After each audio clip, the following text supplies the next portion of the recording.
جو کہ ریکارڈڈ ہیں, ہمارے ریکارڈ پہ موجود ہیں, جہاں پر اس سے بھی زیادہ حالات جو تھے وہ ہمارے لیے کشیدہ ہو چکے تھے. ہم نے ایسے بھی کیے ہیں کہ جب ایک ایم پی اے صاحب کے ساتھ جو تھا لوگوں کا اتنا زیادہ تقریباً 200 کے قریب بندوں نے حملہ کر دیا تھا, وہ ہم نے ان کو سیف بھی کیا اور اپنے آپ کو سیف کیا اور ہم نے اس وقت سچویشن کو کنٹرول کیا. یہ ایک ایسا واقعہ تھا کہ یہ کنٹرول نہیں ہوا تھا. آئندہ تو خیر ہم لوگوں کو اس حوالے سے جو ہے وہ ہمیں اب اپنی لائن اور لینتھ ہم نے کل سے ہی سیٹ کر لی ہے, کیونکہ پروگرام تو ہمیں کرنا ہے, یہ پروگرام تو ظاہر ہے کہ ہم لوگ جو ہے اس کو کنٹینیو کرنا ہی ہے انشاءاللہ تعالی. لیکن اب ہم نے اپنی لائن لینتھ ایسی رکھ لی ہے کہ ہم اپنی سیکیورٹی کے اوپر اب کوئی کمپرومائز نہیں کریں گے, اور اپنے کس صورتحال سے کیسے نمٹنا ہے اس کو بھی تھوڑا سا ری تھنک کریں گے, کیونکہ آپ تو پروگرام کریں گے, آپ اس لیے تو نہیں گئی تھی کہ یہ چیز ہو جائے اور اس کا فوٹو پروگرام شروع کیا ہے, تعریف سے شروع کیا ہے پروگرام. میرا تو ایسا کوئی نہ ہمارا کوئی ایسا مقصد تھا, نہ ہم لوگ ایسے ضرور کریں اور ضرور کرتی رہیں, اور اس قسم کے واقعات سے دل شکستہ نہیں ہونا چاہیے, صرف یہ کہ اس سے لیسن لرن کریں اور keep up the good work. بہت بہت شکریہ. سائمہ قبل ہمارے ساتھ تھی. لیکن پاکستان میں میڈیا کی آزادی کے حوالے سے اس وقت ماحول کافی ٹینس ہے. یہ نہیں ہم کہہ سکتے کہ اس وقت عوام کو میڈیا سے کوئی شکایت نہیں ہے یا میڈیا غیر ذمہ دار نہیں ہے, میڈیا غیر ذمہ دارانہ رویہ اختیار نہیں کرتا ہے. اس کے معاملات بہت سامنے ہیں, اور ابھی حالیہ مہینوں میں ہم نے دیکھا ہے کہ اس کا بڑا نوٹس بھی لیا گیا, خاص طور پہ جو چھاپا مار جرنلزم پاکستان میں سامنے آئی ہے, جس میں چھاپے مارے جاتے تھے یا جس میں کہ کرائم کو ری اینیکٹ کیا جاتا تھا. اس پر اس کا بڑا شدید رد عمل آیا, خاص طور پہ چھاپا مار جرنلزم کے حوالے سے.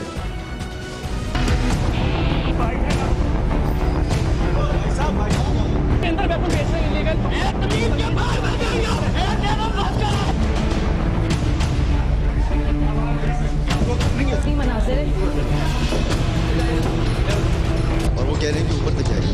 کم مت دیں.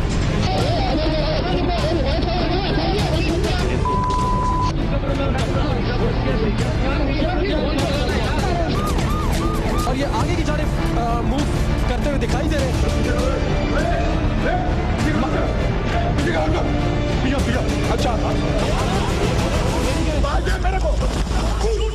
اس پورے ماحول کی وجہ سے پیمرا کی جانب سے اس سال 7 جون سے ٹی وی چینلز پہ 5 قسم کے پروگرامز پر باقاعدہ پابندی بھی عائد کی گئی, جن میں واضح درج تھا کہ تحقیقاتی رپورٹنگ کی آڑ میں چھاپے مارنے والے شوز کرنے پر پابندی ہوگی. پیمرا نے کہا کہ خلاف ورزی کی صورت میں سزا کا تعین بھی کر دیا گیا ہے, اور پہلی بار 10 لاکھ روپے جرمانہ اور معافی نشر کرنے کا حکم بھی دیا گیا. دوسری بار پیمرا سیکشن 27 کے تحت پروگرام بند کر دے گا, یہ اس نے کہا ہے, اور تیسری بار لائسنس بھی اس چینل کا معطل کر دے گا اور مالکان کے خلاف مقدمہ درج کرے گا. یہ پورے ماحول ہے جس میں کہ آج کا یہ واقعہ ہوا ہے. اس پر ہم مزید بات کرتے ہیں. اس کے لیے ہمارے ساتھ موجود ہیں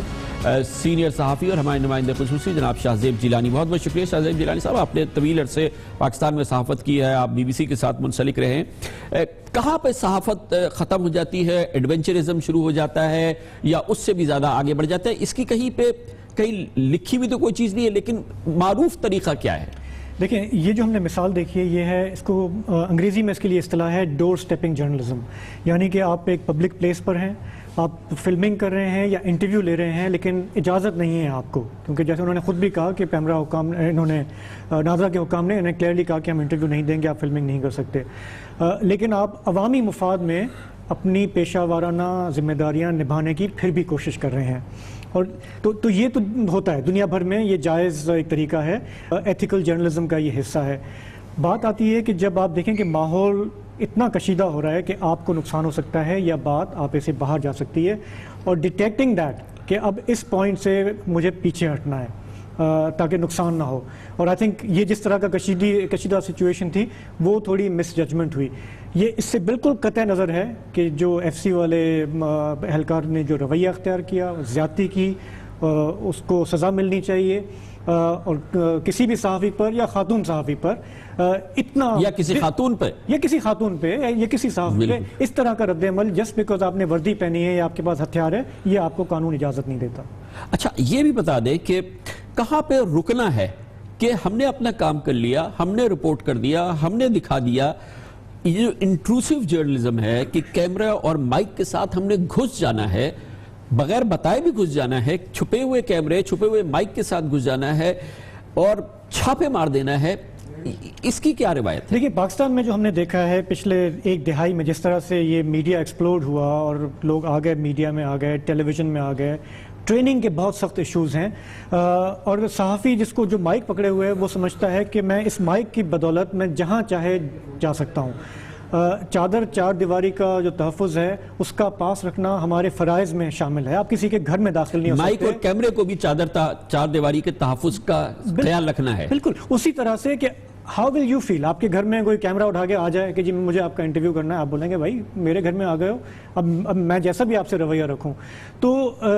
لیکن بات وہی ہے, عوامی مفاد میں آپ جا سکتے ہیں, سیکرٹ فلمنگ کر سکتے ہیں, لیکن وہ جسٹیفائی کرنا ضروری ہے کہ یہ ایبسلوٹ پبلک انٹرسٹ میں تھا اس لیے ہم نے بغیر اجازت یہ کام کیا. تو میرے خیال سے ہمیں اپنے اندر بھی دیکھنے کی بہت ضرورت ہے, ہمارے اپنے ضابطہ اخلاق کا فقدان ہے اور اس پہ توجہ دینے کی ضرورت ہے, ورنہ اس طرح کے واقعات بار بار ہوں گے. بہت بہت شکریہ. شاہزاد جیلانی ہمارے ساتھ موجود تھے. کمرشل بریک, اس کے بعد ذکر کرتے ہیں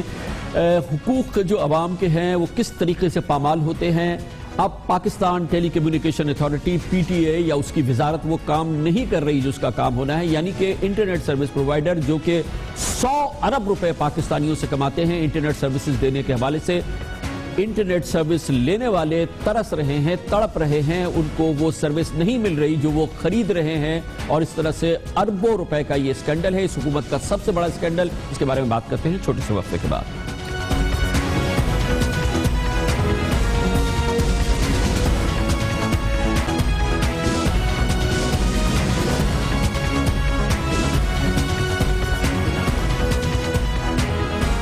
لگتا ہے موجودہ حکومت کا سب سے بڑا اسکینڈل سامنے آ رہا ہے یا اس وقت بن رہا ہے. ہم حکومت کو متنبع کرنا چاہیں گے کہ اس اسکینڈل کا براہ راست تعلق وزارت آئی ٹی سے ہے اور پاکستان ٹیلی کمیونیکیشن اتھارٹی سے ہے. اس کا تعلق پاکستان کے عوام سے ہے جو انٹرنیٹ سروس پرووائڈرز کو, براڈ بینڈ انٹرنیٹ دینے والوں کو, so called 4G 3G services دینے والوں کو, اور وہ پاکستان کو انٹرنیٹ سروس کیے وعدوں کے حوالے سے پاکستانیوں سے 100 ارب روپے سالانہ کمانے والوں کے حوالے سے ہے, کیونکہ 100 ارب روپے پاکستان کے عوام خرچ کر رہے ہیں انٹرنیٹ سروس کے حوالے سے, کسی ڈونگل کے لیے, کسی